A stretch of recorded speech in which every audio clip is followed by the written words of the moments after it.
anh ấy dùng tay hiền này ngay này coi dân tụi này về mà nó cũng đề rồi nhìn nè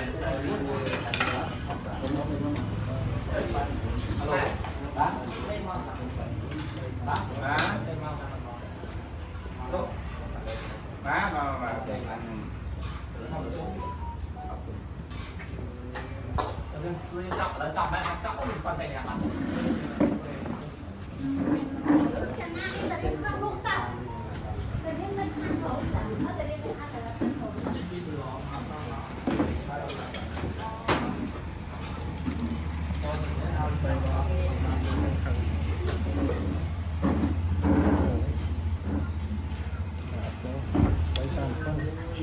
bạn cũng là cái sông hồng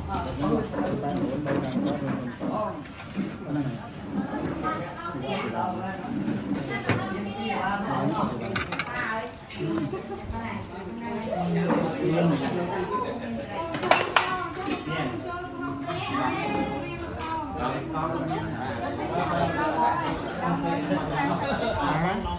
này là tụi này mấy này su vậy à tụi này lấy dưới mấy người nam sinh máu từ đấy có mặt còn không phải đi làm đi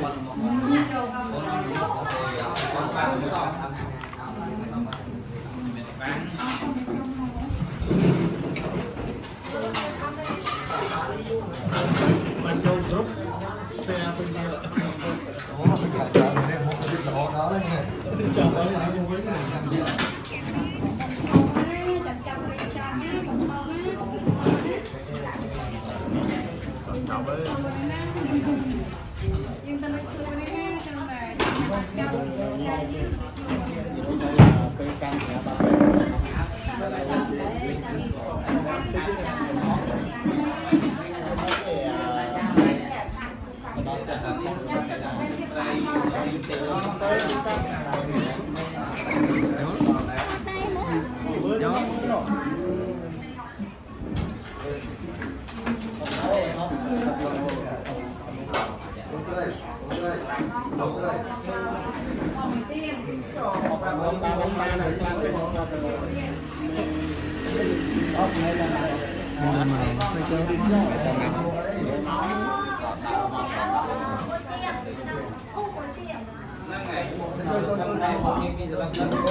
bị thôi này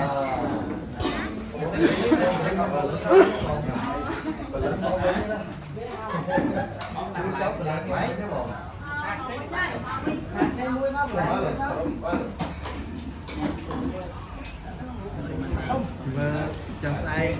cho mừng YouTube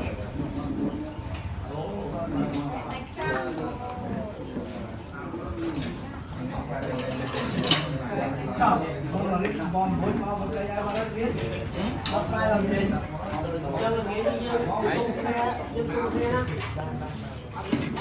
nào đi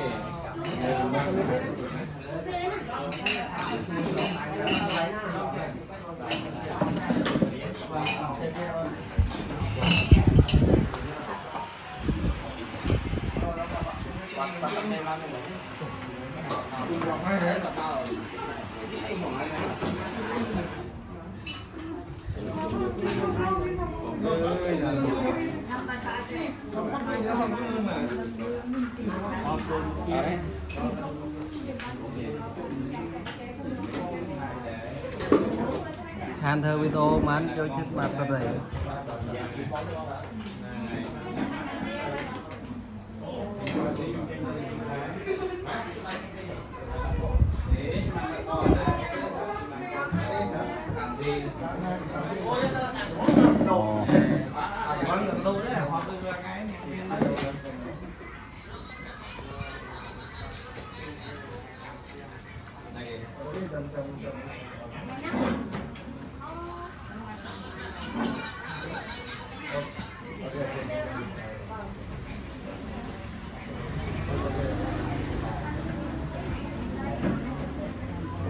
ăn miên chương ra mà gì ăn miên chương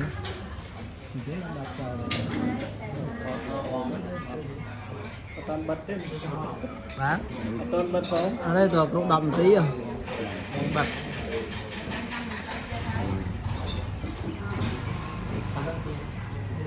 và cũng càng do là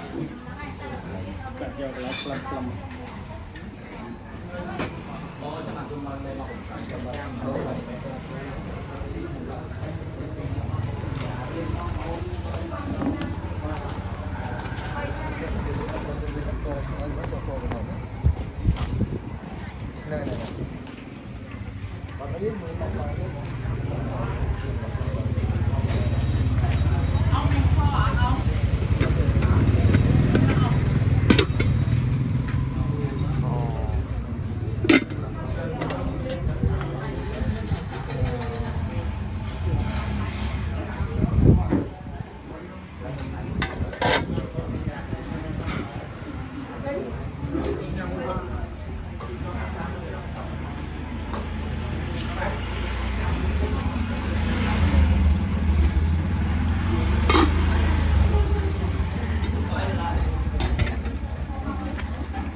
ba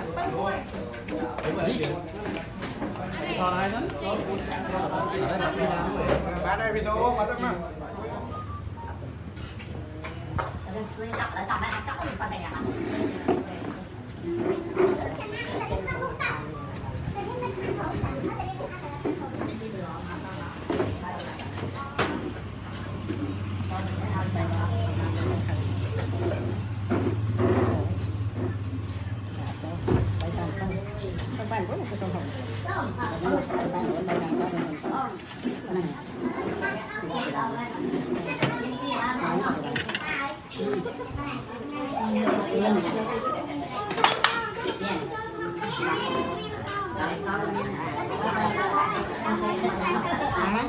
này là tụi em mới xu vậy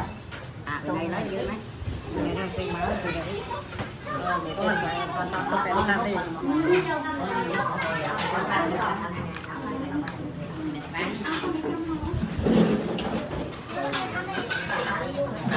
mình cho giúp xe bên kia đó phải cả trời này không biết đó đó này đi chợ đó lại không biết này chào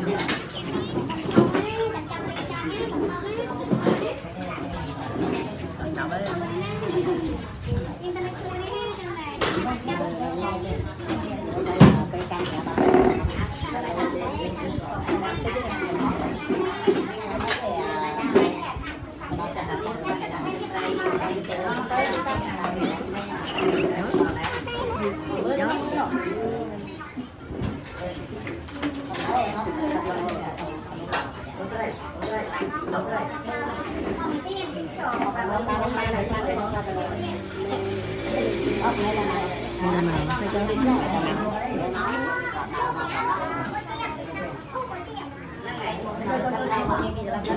đi thôi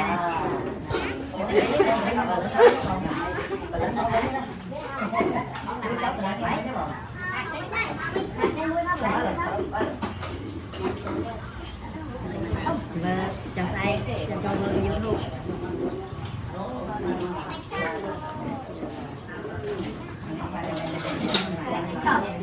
bom với bao cái đó biết có sai làm gì cho nó nghĩ như vậy nào đi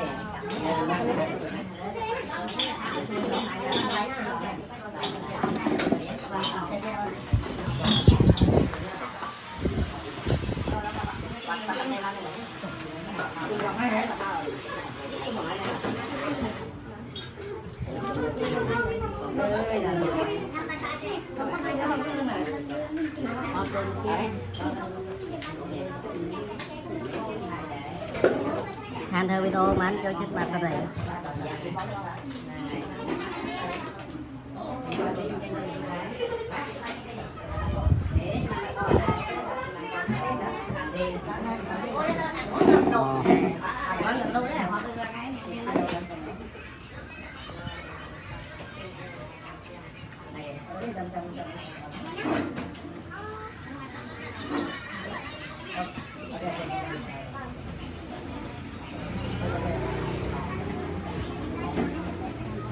Anh lên chươngกันhả? Anh lên chương.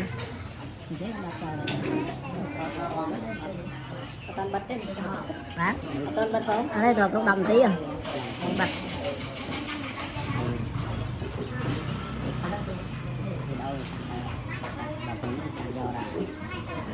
Hãy subscribe cho kênh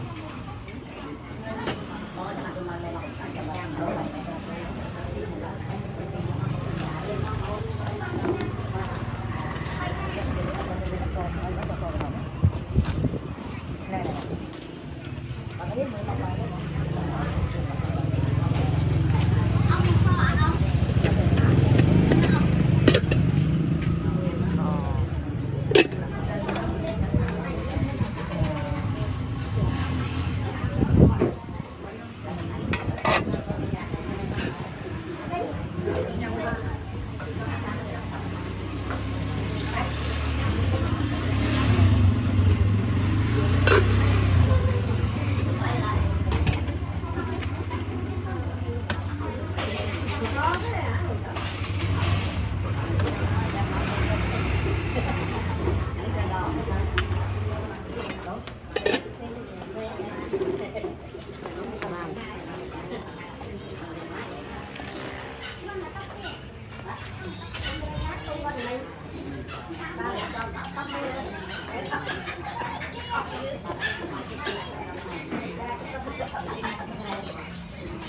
lỡ